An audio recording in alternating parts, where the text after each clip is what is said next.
Hey guys, welcome back to Webb's Water Gardens. We're in the warehouse with the pond expert Joe, and this is a show where we actually ask questions that come through a lot of like customer service responses and things like that. So first and foremost, if you have a question, put it down in the comments section below. We'll try to address it in a future episode.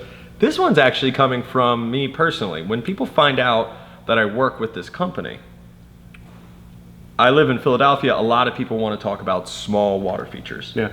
All the time. And one of the things, which by the way, I come across some really cool water features on jogs in Philadelphia and things like that. Yeah, I'm sure you see a lot of cool stuff. Small backyards. Small backyards, and they all want to avoid an external filter.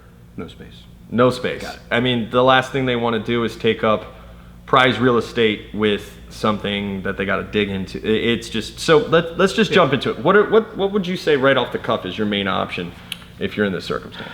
You have a few. So pump's going to be in the pond. Obviously, you don't have a lot of space. And you want filtration. We do have submersible options. Couple you could choose from would be like a flat box that you're basically going to plumb to the suction of the pump, so the pump's actually pulling through the filtration. What do you mean by plumb? You're basically going to run just a small section of tubing to the filter from the suction of the pump. Oh, I got you. Post Okay. plant. So as the pump's on, it's pulling through the filtration, through that small piece of tubing, and then out. Got you. Another option would be kind of a larger system. It's going to take a little bit more space in the pond, but the pump actually sits in it. And then there's filter pads that kind of get compressed on top. And again, that's inside the pond, taking up real It's all in the estate pond. inside. So that's like maybe a few less fish, maybe a few less plants, but it's not going to be less yard in getting eaten up by the instruments that are required to make sure that you have a healthy ecosystem that you're building. Yeah. So it's good to know that there's options. You said one thing about plumbing something to another. Let's say I don't want to do that. I just want to buy something pre-made. This is a kit-based industry. There's got to be like a kit that I can buy and just put it together. There's all-in-one kits, pump, filter. A lot of these are just small boxes with handles. Majority do have fountain head attachments. For much smaller systems, you really don't have a big pump to run a big waterfall. So a small pump, small fountain head. And again, if you have a small feature, that should be sufficient. Let's say I want to get a kit, but I don't want a fountain. Easy. Those kits, the fountain head is removable. You just pop it off. So basically you can have this system in the pond, no fountain head, you'll have that nice little bubbling effect. But let's say you don't even want that. You could just run a small piece of tubing off the discharge to a small piece of statuary, a spitting frog, a spitting Who doesn't fish. like a spitting frog? Yeah.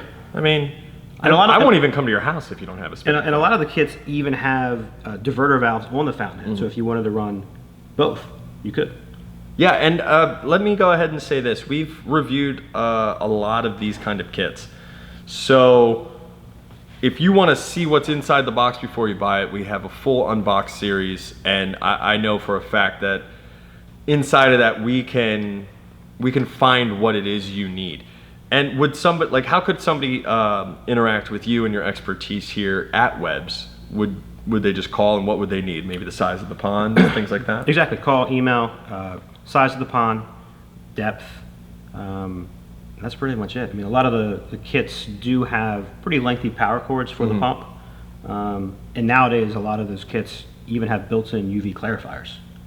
And by the way, a UV clarifier makes your life a lot easier. Oh, yeah. I mean, especially if you have a tiny little pond, you really want to make that thing about as user-friendly as it can be, because there's a reason you put it in there. You don't have a lot of real estate. You don't really want to be wasting your time dealing with one item in your backyard. Oh, yeah. I mean, Joe, how many of these kit reviews have we unboxed? I can't even tell you. I'm always surprised when you actually pull another one out and we actually have something else to talk about. I'm on our YouTube page frequently, and the number of videos we produce it's growing. Well, there's a reason we do that, guys. It's because you're going to call Joe, you're going to want to know about a specific kit, and if you haven't figured out from this episode, they're not all made equally, right? Like, they're made to solve a problem. This industry figures out what a large chunk of its user base are going to need something built for. Yeah. So in this instance, we're talking about, hey, I have a pond that's X depth and X wide and holds this much volume. And right now, this whole video is about small, tiny ponds in your backyard and avoiding having it eat into your yard. Joe can pull 6 for you, send you those exact videos. So don't hesitate to call him. Yeah. So if you guys have any questions on this subject matter, or if you just want to kind of write up what it is you're planning on building, or what you already have in your backyard and how you can make it better, you can direct that to what email? Joseph@websonline.com or sales. Sales, yeah. And you can find the number for Webs Online right down below if you just want to jump right through that and get somebody on the phone. Till next time, take care and enjoy your pond.